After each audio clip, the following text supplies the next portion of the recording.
Welcome, I'm Denise Graves, and you're watching Opera America's Oral History Project.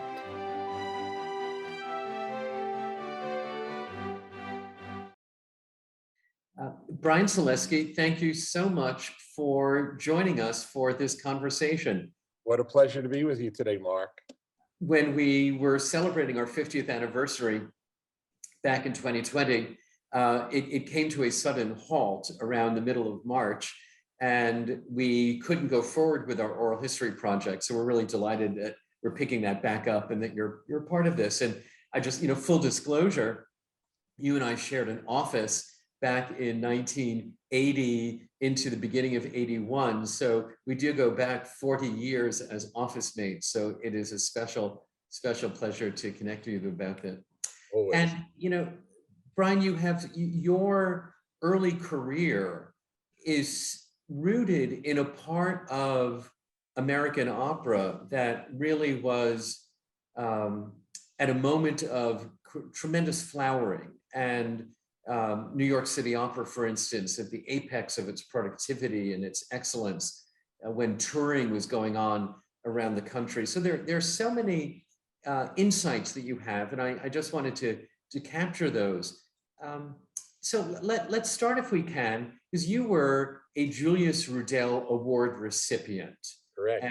At New York City Opera, and I'd love to hear, what was that a program about? How did you learn about it? How did you apply for it? What did it give you? Well, the circumstance of my receiving the award was a performance that I had produced at Cami Hall on 57th Street, and Harriet Johnson, who was the critic for the New York Post at that time, came to the performance. She ran into Sarah Tucker, Richard Tucker's wife, going out, and they said, well, who's this guy? And Sarah knew me very well. And Harriet says, I'm going to call Julius Rudel tomorrow morning. And she called Julius Rudel. Rudel called me into his office, and I think I may have played the piano for 5 minutes, and that was it. I received the Julius Rudel Award, which in those days was $3,000 per year for the entire 12 months of the year. And you did whatever Julius wanted you to do. And mostly we were assigned to the rehearsal department. But of course, being a pianist and a conductor, I also played quite a bit of rehearsals and did coachings. And I was the assistant to any conductor who was in the house who needed notes taken at rehearsals. And of course, for Julius personally, he would have certain projects that he was working on, both current and future, that we would be involved in. So one of the biggest ones that I was involved with, well, there are two big ones: Naughty Marietta by Victor Herbert, which turned out to be my debut in '78. I was sent to the Smithsonian, where all of Victor Herbert's music, all of his manuscripts are located. And I did an entire analysis of the manuscripts of Naughty Marietta so that we would be doing the correct music. And the next big project was when Julius and Beverly Sills were going to do Il Turco in Italia by Rossini. And I was in charge of creating, from many different sources, a piano vocal score, because none existed with all the music that was originally written for the opera. And so that was a huge project that I did for Julius in those days. Wow. But let me get back to this. So it was a one-year program, the Julius Rudel It was Award? 1 year renewable, and I think I had it for 3 years. And after 3 years, I don't even remember if someone else received the award then. The money was from the Larry Deutsch and Lloyd Rigler Foundation, the two very generous people who kept us afloat in those days. And like I said, it was $3,000.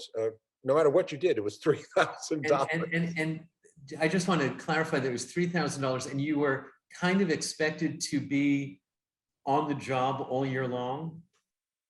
24/7, 365, and Wow. I was. And I remember my first job at Opera Company of Philadelphia, right out of college, paid a little bit more than that. I was earning more. That's remarkable. Now, that means, of course, that you got to work closely with, observe Julius Rudel at a real pinnacle moment, as I said, in his life at New York City Opera. What was Julius like as someone both supervising and coaching you a bit and just working with? What was Julius like?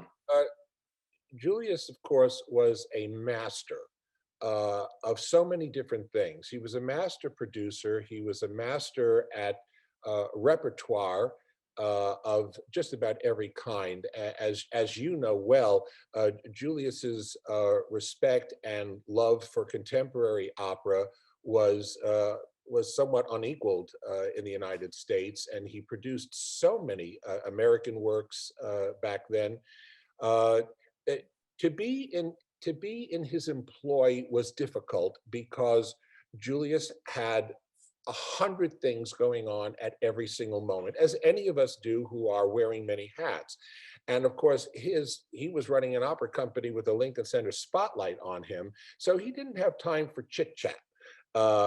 He was not a person who said, "Hey, come on in here, let's have a talk about such and such." No, it was business, business all the time, and everything was short. There was no long. I never had a conversation with the man that lasted more than 5 minutes. He specifically said to me, even though he knew I was an aspiring conductor, and he did give me my opportunity to begin conducting in the spotlight. He never talked to me about conducting. He never talked to me about music. And one time I was standing with him outside the pit door as he was getting ready to go in to conduct, I don't know, the fifth opera of the week for him. And I said, Julius, how many of these have you done? It was, Figaro or Traviata or something. And why do you still use the score? And I'll never forget his response. And I took it to heart. He said, because I can read music.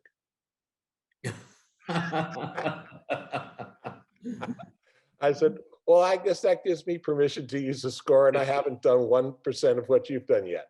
Oh, that is wonderful, because I can read music. He really was a master. He knew how to get a dollar out of a penny, and that put me in good stead for my career. During the past 17 years when I've been here in Knoxville, I learned from a master how to make a penny look like a dollar, and he did. Having been a part of City Opera for a few years in my career, I know how much we learned there just by observing, so that if people didn't sit us down and give us a lecture about how to do or what their strategy was, we learned by observing. And Julius was certainly ubiquitous. He was omnipresent, and one could learn. But again, in the late 70s, City Opera was at a pinnacle of its productivity in terms of the number of productions, performances, the casting. I think as those memories recede, because those years are now more than 40 years ago, tell us, Brian, what City Opera was like in those days. Well, of course, it was an exciting place to be. I entered there in the fall of 1977, so I would have been 25 at the time. Uh, uh, Being a New Yorker, of course, New York City Opera, the company was not new to me, but being backstage constantly in an opera company, that was sort of new to me. Even though I had been at Indiana University and I'd been at San Francisco Opera and Lake George prior to that, but City Opera was, I mean, in the best sense of the word, a factory, and a factory that worked 24/7. And so the opportunity to see and work with all of those singers and directors and stagehands and stage managers, along with Julius and John White, who was our managing director, Dan Raúl also, who was managing director after John. This was a place of great excitement, of great energy, equaled by the stress, a tremendously stressful place to be, because we were producing so much in such a small period of time without adequate funding and without adequate rehearsal time. Those of us who lived through that era know that most of our performances, unless you were in a new production or a major revival, no one ever got a rehearsal. other than maybe a walkthrough, downstairs, or you walk the stage, an hour before the show began and during the intermissions. So this was trial by fire, and I've always thrived on trial by fire, and as part of why all of the things that I've done in my personal career after that were of really no particular challenge or consequence to me, because of the circumstances into which I was thrown. I mean, for example, we had no prompter at the New York City Opera, whereas the Met always had a prompter. Now, people are still people, and the singers would still forget their words from time to time.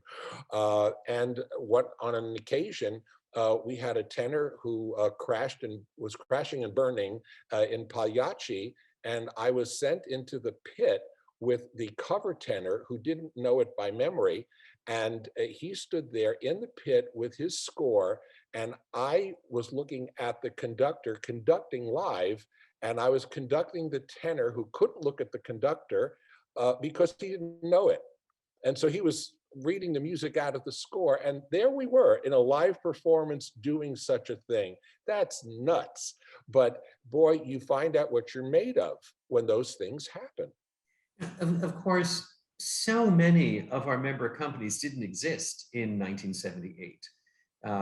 We always talk about the fact that over 70% of our companies today have been established since 1970, and that was just the moment of flowering in the 70s. So without a huge network of regional companies, of smaller companies, City Opera was the place where rising American singers got their experience. And it meant that there were some really good casts, and that it meant a huge amount to these artists to get reviews out of New York papers. And if you were a New York City Opera lead singer, it was in your bio in every other opera company you went to. What was that like for those young singers? I mean, not a whole lot of preparation, but still this performance opportunity and some really good casts. Well, let's remember that those are the days when the one-off foreign stars like Domingo and Carreras, they had already come through.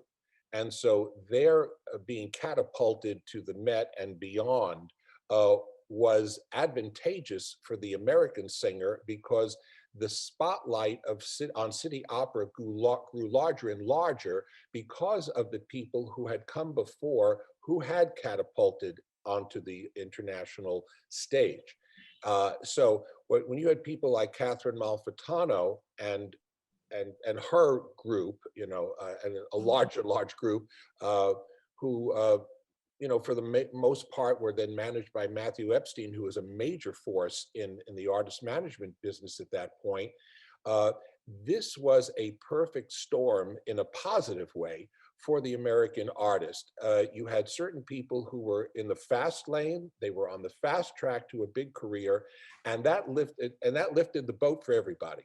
Because now the New York Times, New York Post, New York Daily News, the Wall Street Journal, New York, everything, they had their eyes on New York City Opera, and if you were aspiring, you could pretty much count on a major review, which was the coin of the realm in those days.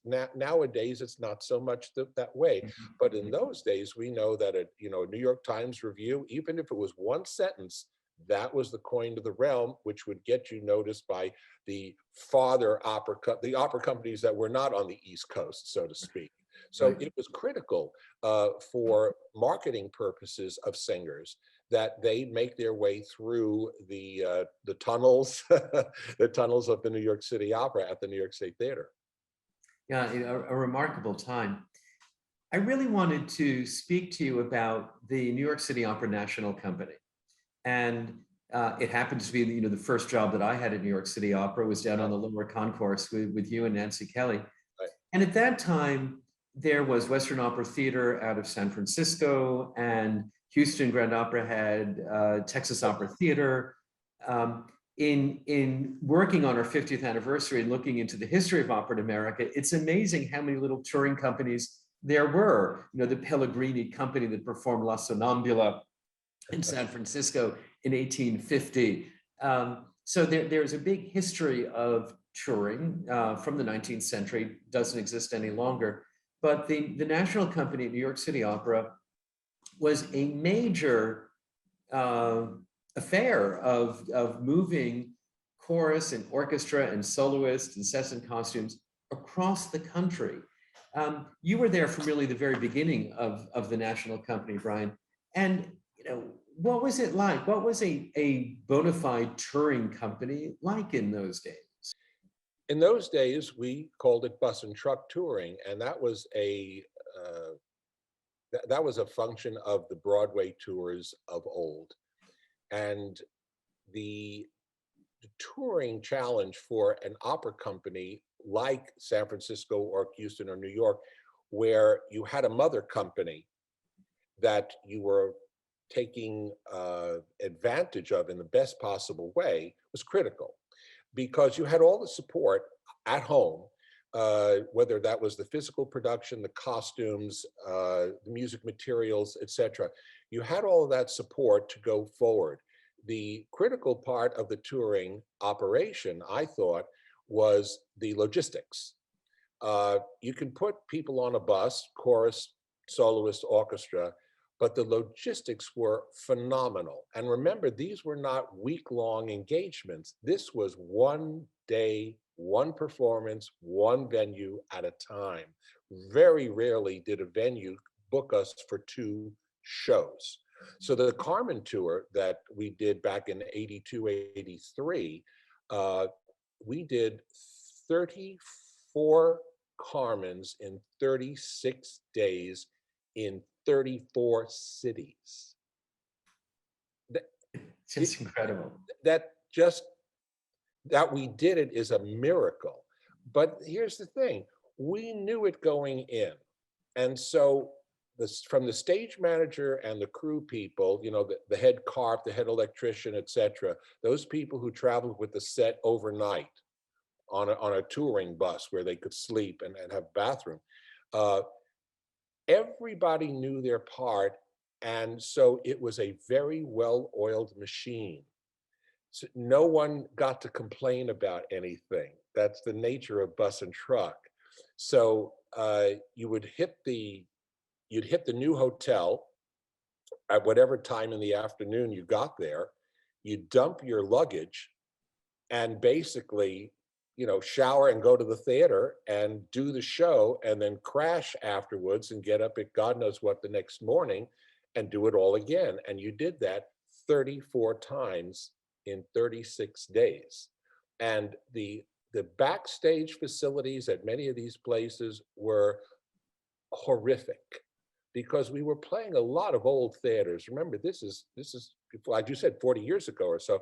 And so they didn't have all of the modern performing arts centers that might be on a tour today.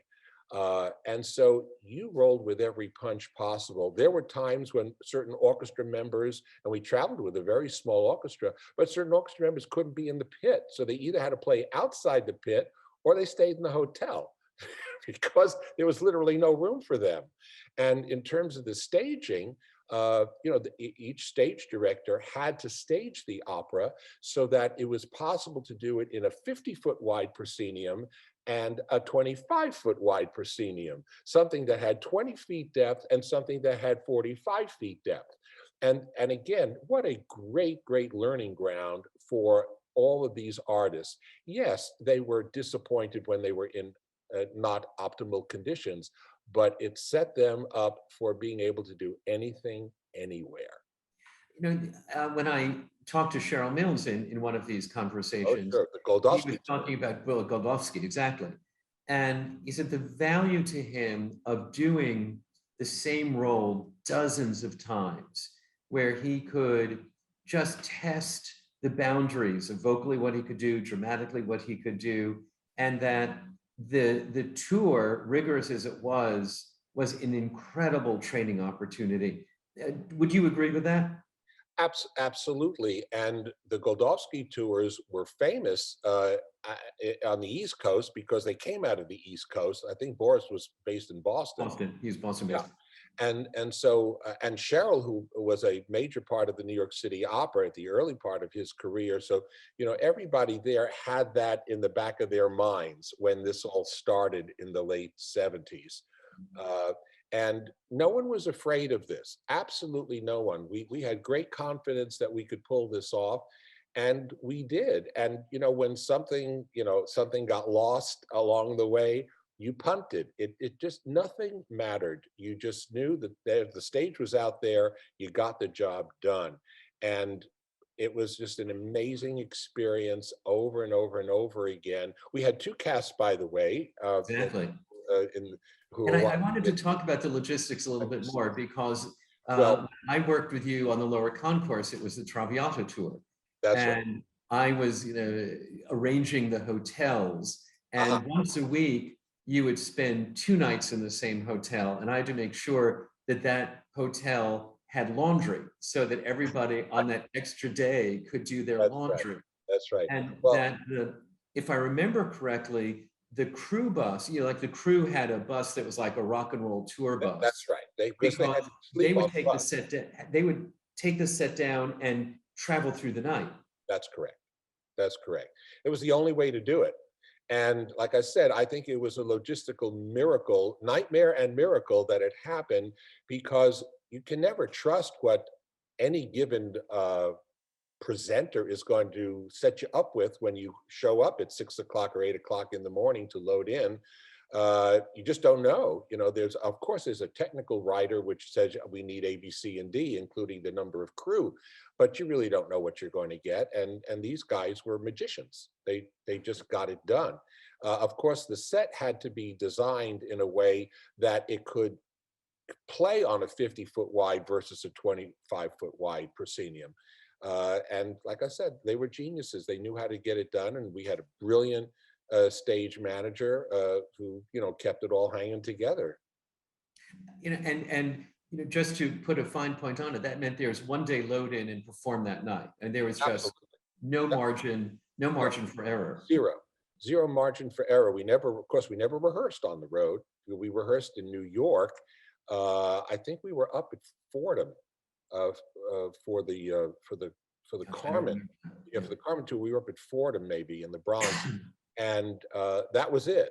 We had one or two rehearsals on a stage, and that was it. It was just good luck from there on. And it was And, two and casts. again, it's very important. We had two casts of principals, and it was just A, B, A, B, A, B, A, B. Now, if someone got sick, that means that someone might have had to do AA, and you had to then get back onto the schedule. You couldn't redo the whole schedule. So some people were performing maybe three Carmens in 3 days. Incredible. And I remember it was two buses, sort of a bus that was the orchestra bus, a bus that was the chorus That's bus.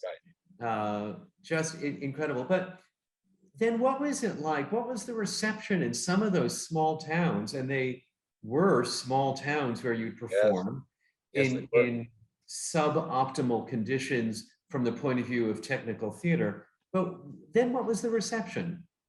Well, uh, the larger cities, of course, they were used to opera in by their major company, and so this was a kind of novelty to have the touring company come through.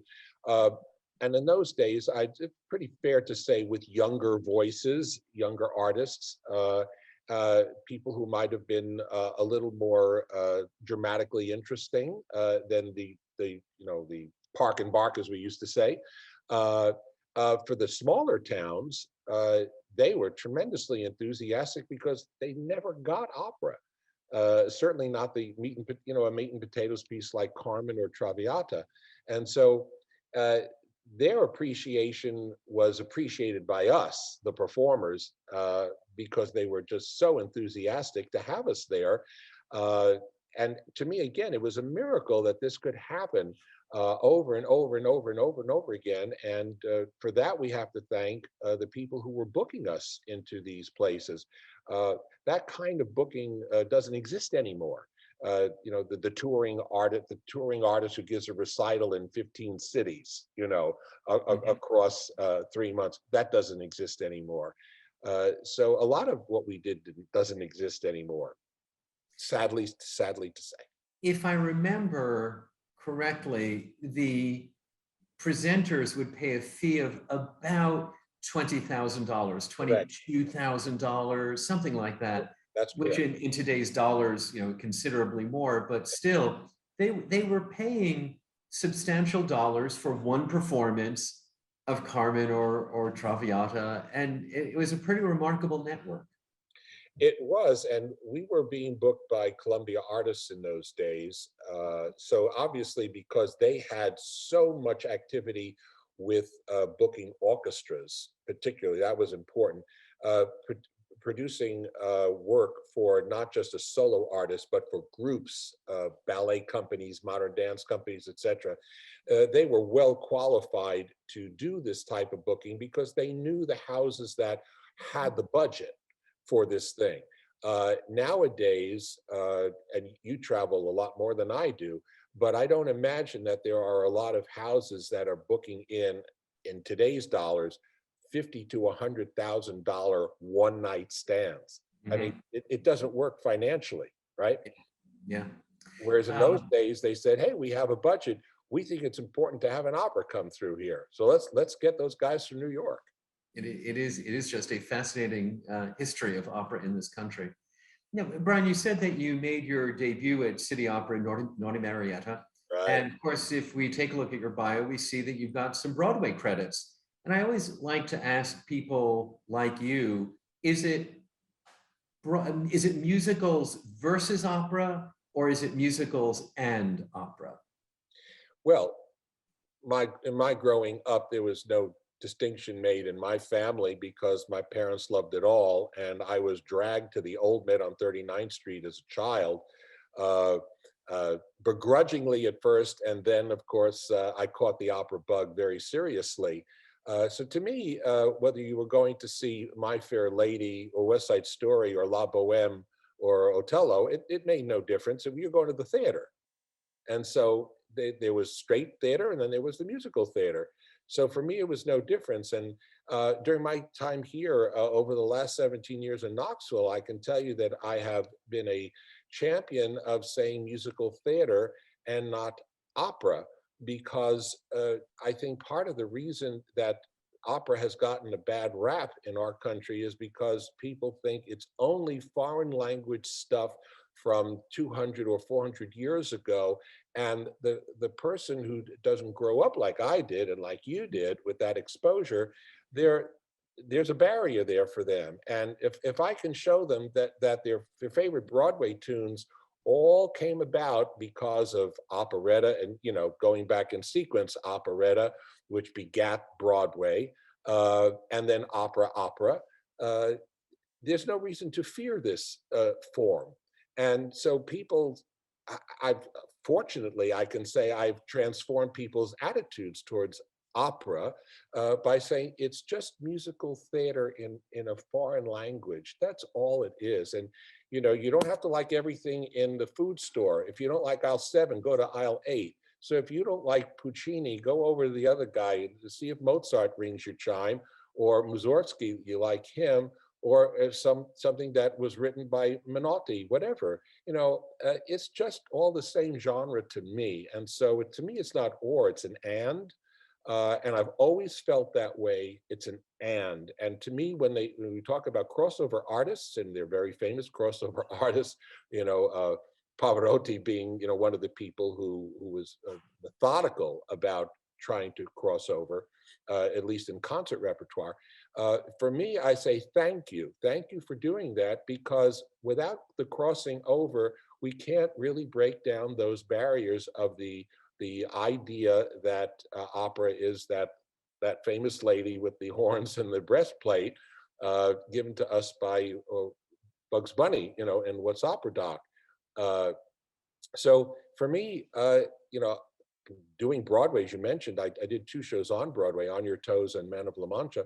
For me, it's just all the same because it's musical theater. And thank God for all of it, all of it. Yeah. I'm going to pause for 1 second, because because I know you, I forgot to ask my always starting question. Oh. So we'll splice this in. Yeah. Brian, who brought you to your first opera? I knew you were going to ask the question. It's an easy answer. My mom and dad. My parents simply were opera fanatics. And so I was brought to the opera before I was born. And opera was in my house all the time, from the time I can remember. And so, like I said, we went to the Old Met on 39th Street when I was a little child. And in those days, you could go in and out of the theater at will. No one cared that you were interrupting them in the middle of a performance. And so and my parents never had a ticket, by the way. We always stood on the right side of the main floor. And I was permitted to run in and out of the theater and run up and down all the staircases, going up to Sherry's bar. And that was my playground. The Met was my playground. So it didn't matter to me that what the opera was that night, because I knew I could just come and go as I liked, whether I was interested in the opera or not. In those days, I began life with a great relationship with George London, who was a friend of my parents for a long, long, long time.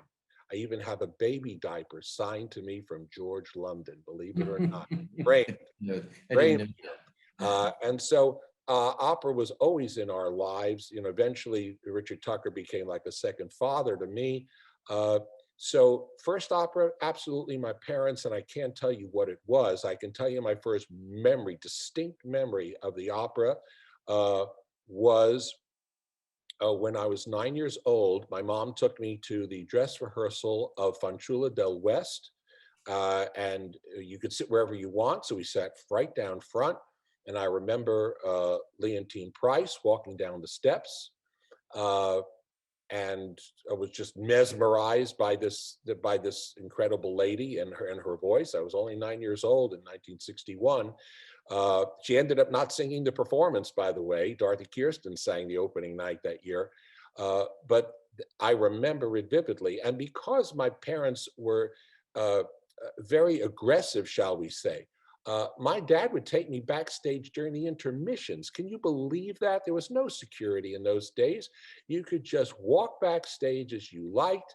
And so whether it was George London performing, who we knew, or it was a guy like Tucker, whatever, who my parents loved. And I remember when I was 12 years old, being taken by my dad backstage right before Act 3. People won't believe this, but that's the chutzpah my father had. And so we waited for Tucker to come to enter the stage, you know, for Elu Chevan. And he said, "Mr. Tucker, I want to introduce you to my son, Brian. He's going to be bar mitzvahed in February." And Tucker stopped, and he spent 5 minutes talking with us, and he gave me his bar mitzvah spiel. And you know, what can I tell you? It was a magical time. When did you, in all of that, think, not that I enjoy this, or wow, how excited to go backstage, but I want to do this? I wanted to do it from the time I was in high school. And I went to the High School of Music and Art, which was then in Spanish Harlem.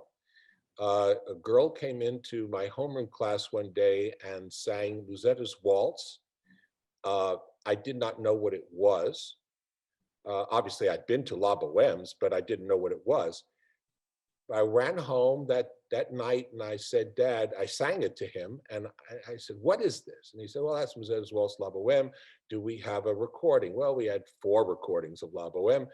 Do we have, well, my parents didn't have, you know, musical scores. And so Boheme became the first score I ever had, because I just had to know all the music in that opera. That's how it began for me. The bug was in high school, and I never turned back. The only dates I ever went on were to the opera. It was, do you want to go to the opera or not? So how did your family know George London? My mother had been introduced to George by a mutual friend who knew him before he became the famous opera singer George London. And so George used to take my mother out for lunch when she was pregnant with me. And so George and Nora visited our little house in Flushing, Queens, with some regularity. And of course, you know, you knew George and what a presence he was, and his unbelievable voice, both speaking and singing. And I would sit at the top of the staircase. I was supposed to be in We've bed. had another little freeze. We'll get over it. Okay. We'll come back. There you are. George had a wonderful presence. George London had an incredible presence, both verbally and singing wise. And when I remember when he would come to the house, I would sit on the top step of the staircase. I wasn't allowed downstairs. You know, I was supposed to be in bed. Just to hear him speak, it was a treat. And then years and years and years later, of course, I knew him as a young adult, and he invited me to come work for him. He was the first director of the Kennedy Center, as you know, and he invited me to come work with him there at Kennedy Center. But I had caught the conducting bug by that point, and I said, George, I have to give this a shot. And he said, well, Brian, as a musician, of course, I understand. You do what you need to do. Richard Tucker.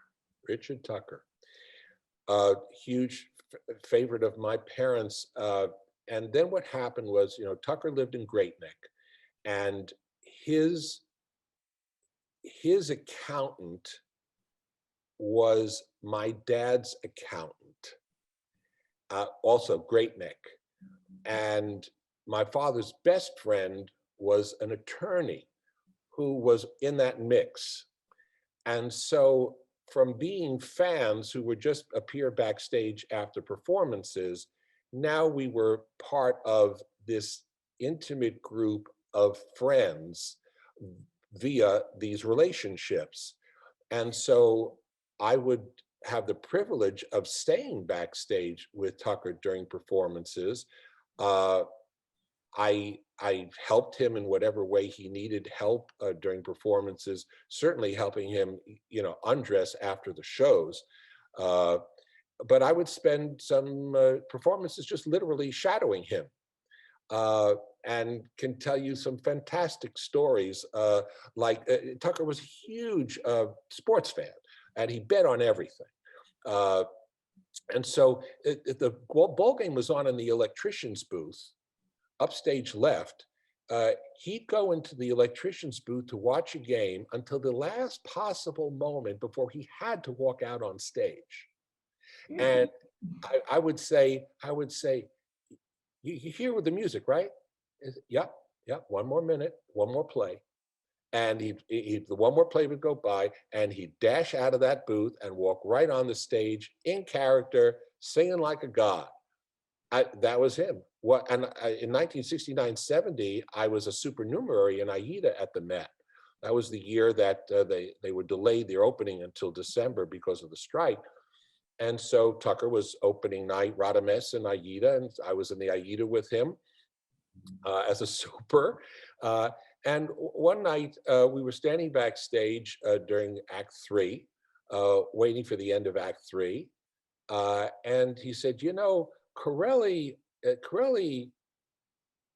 takes a breath before the high A. I said, I've never taken a breath before the high A.